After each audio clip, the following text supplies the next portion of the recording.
how to search for a buyer looking for a single family home who has already been pre-qualified for a conventional or FHA loan at 300,000. This person is under 55 years old and he's looking for a 3-2. We're also going to learn how to save this search under an auto email for this particular client. So we're going to start off at our dashboard and we're going to go to search. Under search, we're going to go to single family / condo. We're going to make sure that active is selected. We're going to go to price. We're going to put 300,000 under with a minus sign. Want to make sure that any properties that come up in this client search under $300,000 comes up in his criteria. He's looking for a 3-bedroom, so we're going to add 3 and we're going to add the plus sign. Anything that comes in his price range that is 3 bedrooms and up, he will get an email. Same thing for bathrooms. He's looking for 2 bathrooms. We're going to also do the plus sign on this one because we want to make sure that we catch everything that's under the sun. That's 2 bathrooms plus. Once we're done with that, we're going to select certain zip codes that the client has expressed to you that they're interested in. I can show you a whole nother video on how to look for zip codes. In purposes of this example, I'm just going to make a few of them up. So I'm going to put in this zip code. I'm going to put in this zip code. I'm going to put in this zip code.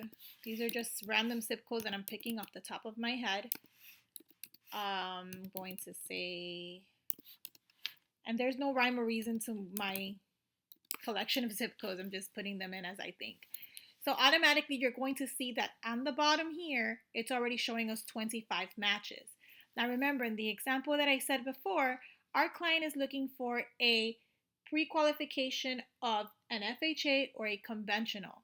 So in our additional fields, which I will have a whole nother video how to add additional fields, we're going to go under terms considered, and we see a list of all kinds of different types of terms that a client or a seller, would be accepting as part of their terms. So in order for us to do a search that's going to be valuable to our clients, we're going to go right here. We're going to select conventional, and we're also going to select FHA.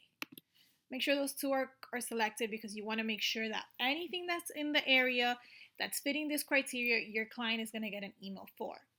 We're going to go to our next step, which is your client under 55 years of age? In the example that I said earlier on in the video, yes, they are. So we're going to select no HOPA and unverified. I will do a whole nother video explaining what is HOPA. It is housing for older person. However, in this example, we're not going to go in detail with it. We'll find another video about that. We are going to go up. This is all that's important for purposes of our example. And as you can notice that with the zip codes that I added, we already went down to 22 matches. Now, your client specifically said they were looking for a single family home. So we're going to go back over here where it says property type, and we're going to select single family.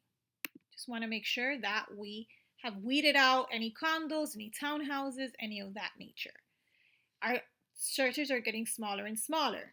Then we want to do property type. We're just going to select single family. We only have one option to send them. In cases like this, what I like to do is I like to unselect single family, and I like to unselect single over here as well, and just leave it open to the 22 matches so that my client can compare what the difference is going to be within their price range and what they're looking for. At this point, we're going to hit return results. We're going to get a bunch of options. We're going to go to the bottom and we're going to go to save. We're going to go new auto email. And in this case, this is a new client. So we are going to create a new client. In purposes of this example, I'm going to just make someone's name up and I'm going to say Christian Gonzalez. And Christian Gonzalez's email is going to be cgonzalez@gmail.com. I understand these are all made up email addresses and made up names, purposes of our example. We're going to click on save. We're going to go to our subject line. I like to put new properties. And then we will go over a whole nother email on a whole nother video on how we're going to do our body for our auto emails that we send out to our recipients. Purposes of this example, this is how I have mine set up. And so then we're going to go to down here where it says settings. We can pick enable concierge mode or ASAP. Emails are sent as soon as possible. However, this is the way that I have it set up. In the case of this example, we're just going to say ASAP. However, if you chose to enable concierge mode, which I will show a whole nother video about as well, this just means that you're going to be receiving the emails before your client, and you're going to have an opportunity to look at them before your client gets it. It's a whole nother video that we'll be talking about, but in purposes of this example, we're just going to do it this way. We're going to select save, and that is it. Your client should have received the email with all 25 options. I hope this video helped you, and if you have any questions, let me know. Bye, guys.